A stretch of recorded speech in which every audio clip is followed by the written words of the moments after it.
শহরের সবচেয়ে বড় ধনকুবেরের মেয়ের জীবন কিভাবে বাঁচালো এক গরু চড়ানো ছেলে, আর বদলে কি পেল তাতে কেঁদে উঠেছিল মানবতা। এটা কোনো কল্পকাহিনী নয়, এটা এক সত্য ঘটনা। ভোর তখনও পুরোপুরি জাগেনি। আকাশের রং ফিকে নীল আর ধূসর মেঘের মাঝে থমকে আছে। গঙ্গার উপরে হালকা কুয়াশা ভাসছে, যেন নদী নিজেই একটা স্বপ্নের ভেতর আছে। সেই স্বপ্নমাখা ভোরে ঘুম ভাঙল ২৫ বছরের রাহুলের। পুরনো টিনের ছাদের ছোট ঘরে সে আর তার মা থাকে। বয়স ২৫ হলেও জীবনের কঠিন বাস্তবতা তাকে আরও অনেক বড় করে তুলেছে। বাবা বহু বছর আগে মারা গেছেন। সংসারের একমাত্র ভরসা এখন সেই। তার মা দীর্ঘদিন ধরে অসুস্থ।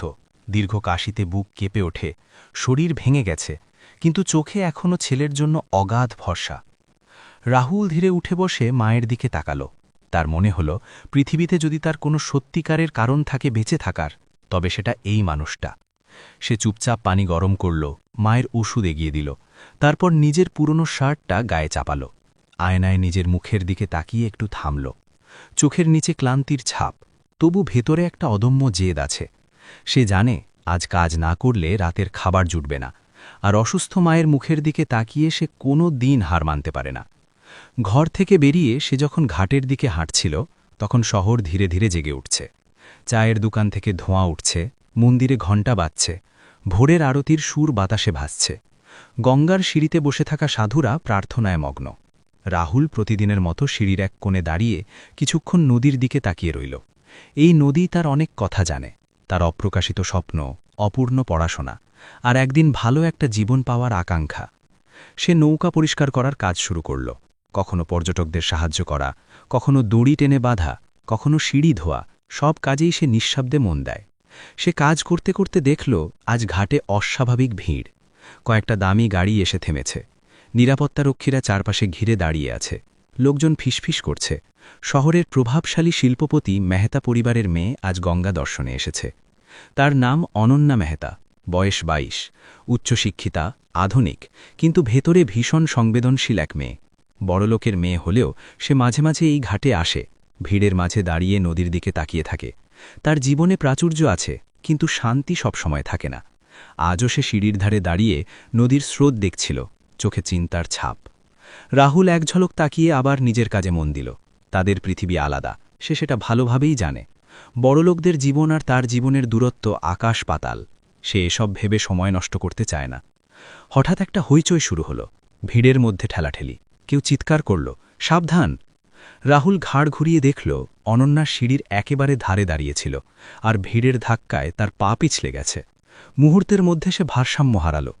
নিচে গঙ্গার ঠান্ডা স্রোত, পাশে পাথরের ধারালো প্রান্ত। চারপাশে এত মানুষ, কিন্তু কেউ এগিয়ে এলো না। কেউ চিৎকার করছে, কেউ মোবাইলে ভিডিও করছে, কেউ হতভম্ব হয়ে দাঁড়িয়ে আছে। সময় যেন হঠাৎ ধীর হয়ে গেল। রাহুলের বুকের ভেতর একটা তীব্র ধাক্কা লাগল। তার মাথায় এক মুহূর্তে হাজারটা ভাবনা এলো। যদি কোনো ঝামেলা হয়, যদি ভুল বোঝাবুঝি হয়। কিন্তু পরের সেকেন্ডেই সে সব চিন্তা সরিয়ে দিল। সে শুধু দেখল একটা মানুষ পড়ে যাচ্ছে, আর মানুষ হিসেবে তার দায়িত্ব দাঁড়িয়ে থাকা নয়। সে দৌড়ে গেল, সিঁড়ির শেষ ধাপে পৌঁছে ঝুঁকে অনন্যার হাত শক্ত করে ধরল। অনন্যার চোখে ভয় জমেছিল, কিন্তু সেই ভয়ের মাঝেও এক মুহূর্তের জন্য তার দৃষ্টি রাহুলের চোখে আটকে গেল। সেই দৃষ্টিতে অনুরোধ ছিল, বাঁচার আকুতি ছিল। রাহুল সর্বশক্তি দিয়ে তাকে টেনে তুলল, নিজের শরীর পেছনে ঠেলে ভারসাম্য রাখল। কয়েক সেকেন্ডের লড়াই, তারপর অনন্যা সিঁড়ির উপর পড়ে রইল, হাঁপাচ্ছে, কাঁপছে, কিন্তু নিরাপদ। ভিড় আবার শব্দ ফিরে পেল। নিরাপত্তা কর্মীরা দৌড়ে এসে অনন্যাকে ঘিরে ফেলল। কেউ পানি দিল, কেউ ডাক্তার ডাকতে বলল। আর রাহুল, সে নিঃশব্দে একটু দূরে সরে দাঁড়াল।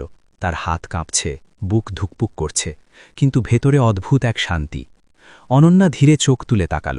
নিরাপত্তার বলয়ের ফাঁক দিয়ে সে খুঁজে পেল সেই মুখটা, যে মুখটা তাকে মৃত্যুর কাছ থেকে ফিরিয়ে এনেছে। আর ঠিক সেই মুহূর্তেই তাদের জীবনের গল্প এক সুতোয় বাধা পড়ে গেল। অনন্যাকে সিঁড়ির উপর বসিয়ে দেওয়ার পরও রাহুল কিছুক্ষণ দাঁড়িয়েছিল। তার হাত এখনও কাঁপছিল, বুক দ্রুত ওঠানামা করছিল। ভিড় আবার শব্দ ফিরে পেয়েছে, চিৎকার, প্রশ্ন, দৌড়ঝাঁপ। নিরাপত্তাকর্মীরা ছুটে এসে অনন্যাকে ঘিরে ফেলল।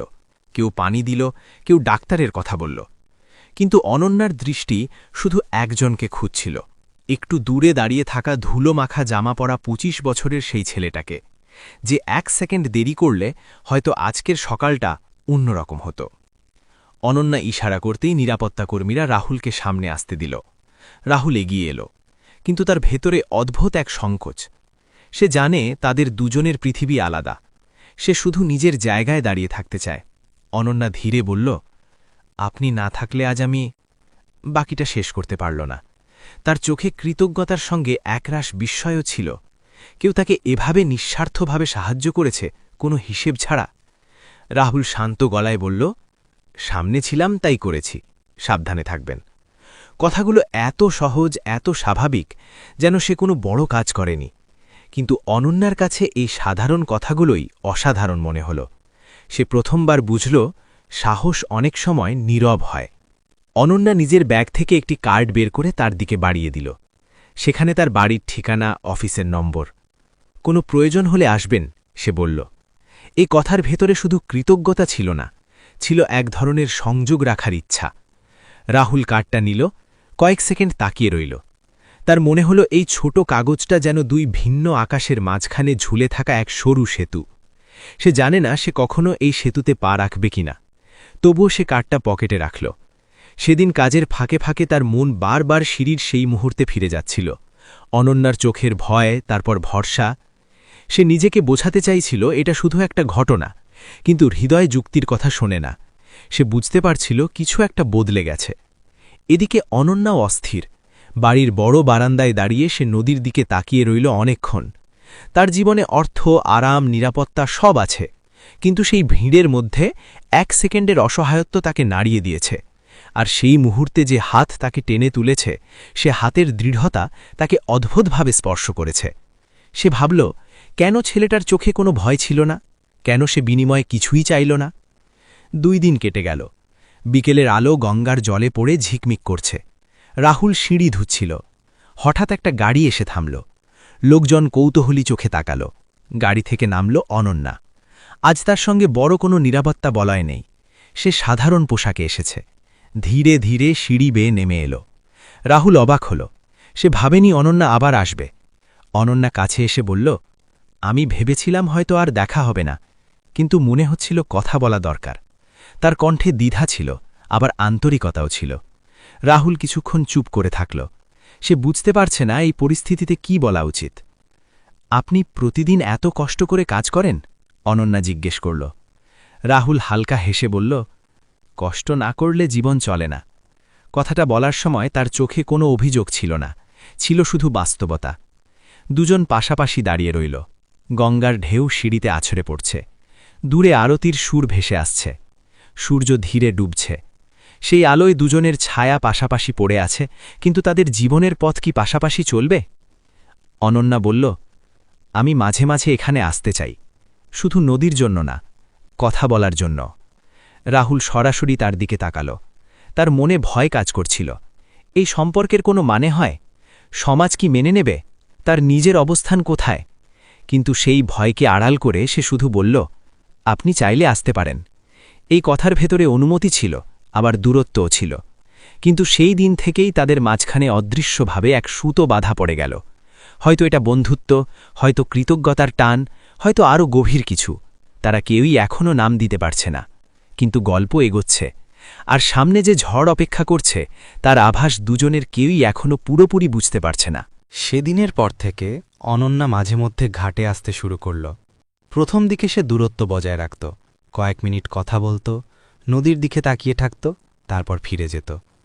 কিন্তু দিন যত গড়াতে লাগল, কথাগুলো তত গভীর হতে লাগল। অনন্যা জানতে পারল রাহুলের বয়স 25। পড়াশোনা মাঝপথে থেমে গেছে বাবার মৃত্যুর পর। অসুস্থ মাকে নিয়ে তার ছোট সংসার। স্বপ্ন ছিল কলেজ শেষ করার, কিন্তু দায়িত্ব আগে এসেছে। রাহুলও ধীরে ধীরে জানতে পারল অনন্যার বয়স 22। বিদেশে পড়ার সুযোগ পেয়েও সে এখনও যায়নি। পরিবারের ব্যবসার চাপ, সামাজিক অনুষ্ঠানের ক্লান্তি আর নিজের ভেতরের এক ধরনের শূন্যতা তাকে বারবার এই ঘাটে টেনে আনে। গঙ্গার ধারে দাঁড়িয়ে তাদের কথোপকথন ধীরে ধীরে একে অপরের জীবনের আয়নায় পরিণত হল। অনন্যা প্রথমবার অনুভব করল কোনো মানুষ তার কথা নিঃস্বার্থভাবে শুনছে। আর রাহুল বুঝতে পারল বড়লোকের বাড়ির মেয়েও একাকী হতে পারে। তাদের হাসি ধীরে ধীরে স্বাভাবিক হয়ে উঠল। নীরবতাও আর অস্বস্তিকর লাগত না। কিন্তু পৃথিবী এত সহজ নয়। একদিন বিকেলে অনন্যার বাবা বিষয়টা জানতে পারলেন। শহরের প্রভাবশালী ব্যবসায়ী হিসেবে তিনি জানেন সমাজ কিভাবে কথা বলে। তার কানে যখন পৌঁছল যে তার ২২ বছরের মেয়ে প্রতিদিন এক সাধারণ ঘাটকর্মীর সঙ্গে সময় কাটাচ্ছে, তখন তিনি ক্ষুব্ধ হলেন। সেই রাতেই অনন্যাকে ডেকে কঠোর স্বরে বললেন, আমাদের একটা অবস্থান আছে, এই সম্পর্কের কোনো ভবিষ্যৎ নেই। অনন্যা প্রথমবার বাবার চোখে ভয় দেখল, সমাজের ভয়, মান সম্মানের ভয়। অন্যদিকে রাহুলও পরিবর্তন টের পাচ্ছিল। ঘাটে কিছু মানুষ কটু কথা বলা শুরু করেছে, কেউ ফিসফিস করছে, কেউ বিদ্রূপ করছে। সে বুঝতে পারছিল এই পথ সহজ হবে না। তার মায়ের মুখও তার মনে পড়ছিল বারবার। অসুস্থ শরীর নিয়ে মা যদি এই চাপ সহ্য করতে না পারেন। এক সন্ধ্যায় অনন্যা খুব চুপচাপ এসে দাঁড়াল, চোখে জল জমে আছে। সে বলল, বাবা সব জেনে গেছেন, তিনি চান আমি বিদেশে চলে যাই। কথাটা বলার সময় তার গলায় কাঁপন ছিল। তুমি বলো, আমাদের কি এখানেই থেমে যাওয়া উচিত? রাহুল দীর্ঘক্ষণ চুপ করে রইল। তার ভেতরে ঝড় বয়ে যাচ্ছে। সে জানে সে অনন্যাকে ভালোবেসে ফেলেছে, কিন্তু ভালোবাসা কি শুধু কাছে রাখার নাম, নাকি তাকে নিরাপদ রাখারও দায়িত্ব? সে ধীরে বলল, আমি চাই না তোমার কারণে তোমার পরিবার ভেঙে যাক, আমি চাই না তোমার ভবিষ্যৎ থেমে যাক আমার জন্য। অনন্যা চোখ তুলে তাকাল। আর তুমি, তোমার অনুভূতি? রাহুল গভীর শ্বাস নিল। ভালোবাসা যদি সত্যি হয় তাহলে সেটা কারো ক্ষতি করে না। আমি লড়তে পারি, কিন্তু তোমার স্বপ্ন ভেঙে দিয়ে না। কথাগুলো শুনে অনন্যার চোখে অশ্রু জড়িয়ে পড়ল। সে বুঝল এই মানুষটা শুধু তাকে চায় না, তার ভালোও চায়। সেই মুহূর্তে ভালোবাসা কোনো আবেগ নয়, এক ধরনের সাহস হয়ে উঠল। কয়েক সপ্তাহ পর অনন্যা বিদেশে যাওয়ার সিদ্ধান্ত নিল, কিন্তু পালিয়ে নয়। সে বাবাকে জানালো সে নিজের সিদ্ধান্ত নিজে নেবে। সে বলল, আপনি আমাকে শিক্ষা দিয়েছেন শক্ত হতে, আজ আমি সেটাই করছি। তার দৃঢ়তা দেখে বাবা প্রথমবার চুপ হয়ে গেলেন। এদিকে রাহুলও নিজের জীবনের নতুন সিদ্ধান্ত নিল। সে আবার পড়াশোনা শুরু করার ব্যবস্থা করল, রাতের ক্লাসে ভর্তি হল। সে ভাবল, যদি কখনো ভবিষ্যৎ তার দরজায় কড়া নাড়ে, সে যেন প্রস্তুত থাকে। বিদায়ের দিন ঘাটে শেষবার দেখা হলো তাদের। সূর্য ডুবছে, গঙ্গার জল সোনালি হয়ে উঠেছে। অনন্যা বলল, এই নদী আমাদের সাক্ষী থাকুক, দূরত্ব